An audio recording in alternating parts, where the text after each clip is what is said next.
Happy Chinese New Year buat teman-teman yang merayakan.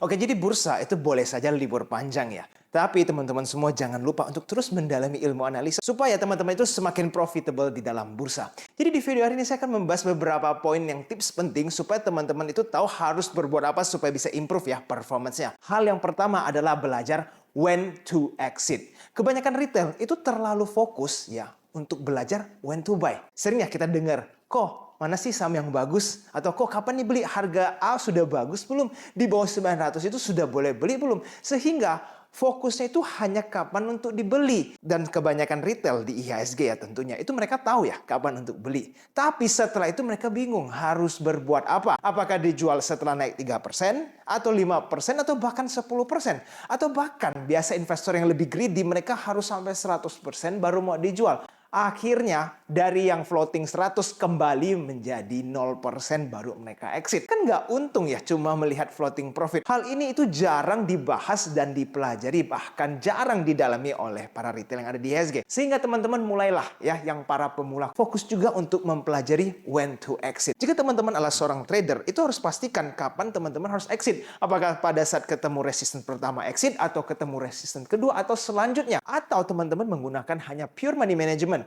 Contoh resikonya 5%, profitnya itu harus 10%, yaitu konsisten sehingga risk rewardnya menarik. Barulah teman-teman eksekusi dengan baik dan lihat hasilnya. Kalau teman-teman sampai hari ini ya, udah trading bertahun-tahun hanya fokusnya kok beli apa sih saham yang bagus, atau kok sahamnya sudah rendah nih, kira-kira harga berapa boleh beli. Nah itu artinya teman-teman hanya terlalu fokus entry positionnya. Teman-teman tidak ngerti atau tidak paham kapan untuk profit taking, bahkan harus keluar atau cut loss di saham tersebut.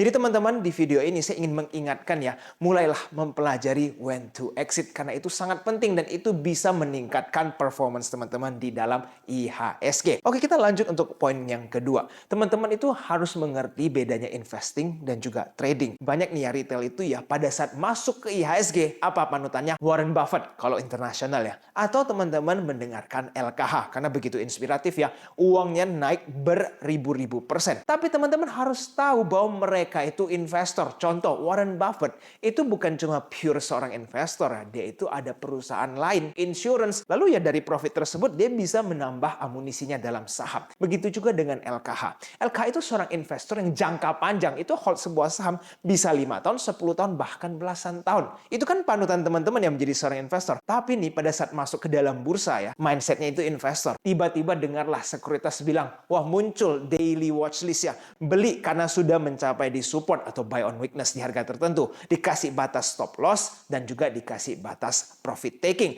Lalu teman-teman malah berubah menjadi seorang trader kebiasaannya. Ini kan nggak make sense. Yang awalnya melihat seorang investor sebagai panutan, tapi lama-kelamaan ya, karena banyak trader yang muncul di YouTube, di Instagram, dan lain-lain, akhirnya teman-teman bereaksi atau bertindak sebagai trader. Bahkan planningnya bukan lagi investor, menjadi seorang trader. Itu bagaimana bisa cuan? Kan sangat sulit ya teman-teman, aspirasinya investor, tapi kerjanya atau aktivitasnya seperti seorang trader. Atau sebaliknya yang paling parah nih teman-teman, sudah mendalami dunia teknikal ya. Lihat candlestick begitu hebat, sudah tahu begitu banyak pattern di dalam bursa kan. Sudah committed nih sebagai seorang trader. Tiba-tiba sahamnya turun ke bawah. Mungkin kena 10% lossnya ya sementara. Akhirnya teman-teman mikir, wah ini kayaknya sahamnya bisa saja reversal ya. Menjadi profitable. Lalu teman-teman jadi biarin. Nah akhirnya apa? Itu yang kita sebut sebagai investor dadakan. Teman-teman awalnya trader, nggak mau cut loss ya. Karena mikir sahamnya pasti akan rebound suatu saat nanti.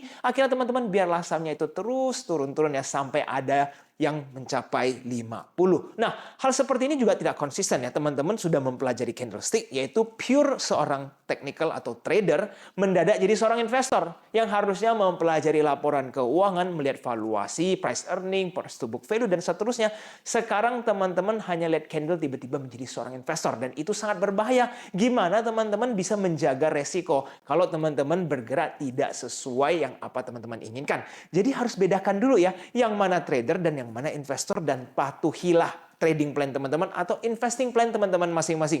Jangan pindah sana pindah sini cuma karena satu pamer cuan beggar atau yang satu setiap hari pamer cuan. Teman-teman harus konsisten dari awal. Dan poin yang ketiga teman-teman, latihan disiplin. Berapa banyak sih orang yang di luar sana kesulitan dalam berdisiplin? Contoh sederhana seperti ini. Mungkin para penonton udah sering kali ya lihat video-video badan bagus, six pack ya buat cowok. Atau yang cewek badannya udah kayak K-pop semua. Lalu mempunyai mimpi nih, kepingin badan seperti mereka. Lalu teman-teman bikin nih planning ya, saya mau diet dalam sekian bulan, sekian tahun, harus seperti mereka bodinya ya. Akhirnya apa? 1 minggu teman-teman lakukan ya. Mulai ada perubahan. Tapi lama-kelamaan makin kendor, akhirnya ditunda dan nggak jadi-jadi nih body goals. Ayo dari para penonton semua, siapa yang sering melakukan hal ini, bisa tulis di kolom komentar di bawah. Jadi teman-teman, ini artinya lack of discipline kan. Teman-teman mempunyai sebuah plan, tapi susah untuk mengikutnya sampai akhir. Nah ini sama dengan trading ya teman-teman. Sudah memilih, misalkan trading. Udah bikin plan yang jelas, tapi nggak pernah dieksekusi. Nah bedanya teman-teman, kalau di dalam kehidupan nyata, orang kalau yang mau punya goals untuk menjadi six pack dan tidak dilakukan, itu tidak ada penalti ya. Teman-teman santai di rumah, tetap gendut ya, atau badannya kurang bagus, itu kan tidak ada penalti. Paling teman-teman kecewa dengan diri sendiri ya. Ini beda kalau di dalam bursa. Teman-teman kalau nggak disiplin, nggak di cut loss tuh saham yang turun, akhirnya apa ya teman-teman? Rugi. Dan kalau teman-teman terus melakukan ketidakdisiplinan ini dalam market, ya capital teman-teman habis. Jangan samakan kalau teman-teman cuma kepingin gym lalu bolos ya. Kalau yang satu nggak ada penalti, nah yang satunya itu lama-lama teman-teman akan semakin boncos. Dan disiplin itu harus dilatih, tidak bisa dibayang-bayangin. Teman-teman nggak bisa tuh cuma ngebayangin, oke, mulai besok saya akan bisa mengikuti planning saya dengan baik. Kalau cuma dibayangkan, saya jamin 100% teman-teman pasti tidak akan bisa mengeksekusinya. Itu harus dilatih. Pada saat bursa dimulai, teman-teman ya sudah planning kan, ya harus dieksekusikan. Dan itu harus konsisten ya setiap hari. Kalau kena stop loss harus di cut loss. Kalau kena bagian TP ya teman-teman harus profit taking. Kalau teman-teman setiap kena poin stop loss digeser atau setiap kena bagian take profit teman-teman geser, selamanya teman-teman tidak akan bisa profitable karena teman-teman tidak mempunyai kedisiplinan mengikuti plan yang sudah teman-teman buat dari awal. Oke? Hal-hal seperti ini sangat penting dan teman-teman jangan anggap remeh. Karena 90% retail itu bisa bikin planning untuk how to trade atau how to invest. Tapi hanya 10% di dalam market yang mampu mengeksekusi trading plan atau investing plan tersebut dengan akurat. Jadi kalau teman-teman kepingin menjadi 10% of retail yang profitable, start to practice your discipline inside the market. Oke, jadi di video hari ini teman-teman ingat ya, hal pertama yaitu teman-teman harus learn how to exit. Dan ini sangat penting supaya teman-teman tahu bisa memaksimalkan profit dan bisa meminimalisir loss teman-teman di dalam market. Yang kedua, teman-teman harus jelas dari awal, jangan suka pindah-pindah ya. Kadang mau jadi investor, kadang mau jadi trader, kadang mau jadi scalper, entah yang mana yang teman-teman pilih. Akhirnya teman-teman nggak kuasai ketiga-tiganya karena loncat sana, loncat sini. Dan akhirnya tidak pernah cuan dan salahkannya ke bursa. Padahal teman-teman sendiri yang nggak pernah jelas mau pilih jalur yang mana dalam bursa. Dan yang terakhir teman-teman, yaitu be disciplined inside the market. Karena penaltinya itu sangat besar. Jika teman-teman sering ya ganti sana ganti sini dan melanggar aturan yang teman-teman bikin sendiri, maka teman-teman akan siap-siap menghabiskan capital semakin lama semakin cepat ya. Dan jangan sampai teman-teman sudah nggak disiplin malah salahkannya bursa. Itu nggak make sense menurut saya. Salahkan diri sendiri karena kenapa tidak disiplin dari awal. Dan ingat teman-teman, practice makes perfect. Jadi teman-teman harus latih baru teman-teman bisa menjadi lebih disiplin di market. Oke teman-teman, kita lanjut sedikit untuk market outlook di tahun 2024 ini. Coba teman-teman lihat bahwa sebentar lagi akan pemilu. Oke, nomor 1, nomor 2, ataupun nomor 3 itu teman-teman bebas memilih ya. Tetapi yang perlu kita lakukan adalah adaptasi. Kalau yang satu menang kita harus ngapain, yang kedua kita harus ngapain, yang ketiga menang kita harus sudah siap semuanya. Nah menurut saya, akan ada beberapa sektor yang diuntungkan jika salah satu calon ini dimenangkan ya oleh para rakyat tentunya ya memilih. Jadi kalau nanti teman-teman kepingin ya saya membahas kira-kira nih sektor apa yang akan diuntungkan dan kita layak untuk spekulasi buy ya jika paslon 1, 2, atau 3 menang, teman-teman boleh request di kolom komentar di bawah. Siapa tahu jika mereka menang, pilihan kita bisa memberikan kita cuan di bursa lebih banyak lagi. Siapapun presidennya, yang penting saham kita arah semua ya. Karena kita harus move on, whoever the president is, kita harus tetap lanjut trading dan berinvestasi dan mendapatkan cuan di bursa.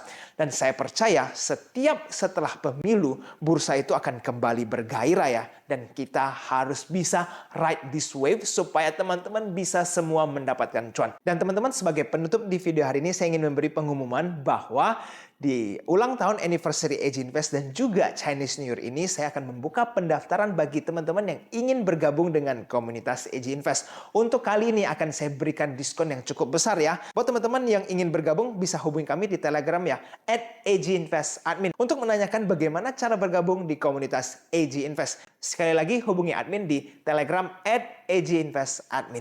Buat teman-teman yang suka bahas tentang saham ya, tentunya bisa bergabung dengan free di Smart Room ya. AG Invest Smart Room itu always free for everyone. Setiap hari Minggu jam 8 malam kita selalu berdiskusi tentang saham maupun tentang ekonomi secara luas. Jadi teman-teman tunggu apa lagi? Langsung saja join secara gratis ya. AG Invest Smart Room, dan saya akan cantumkan linknya di bawah. Sekali lagi, Happy Chinese New Year supaya semuanya mendapatkan rezeki yang lebih banyak dan cuan lebih banyak lagi di bursa. Video hari ini sampai di sini. Sampai jumpa di video selanjutnya. I'll see you again next time. Bye-bye.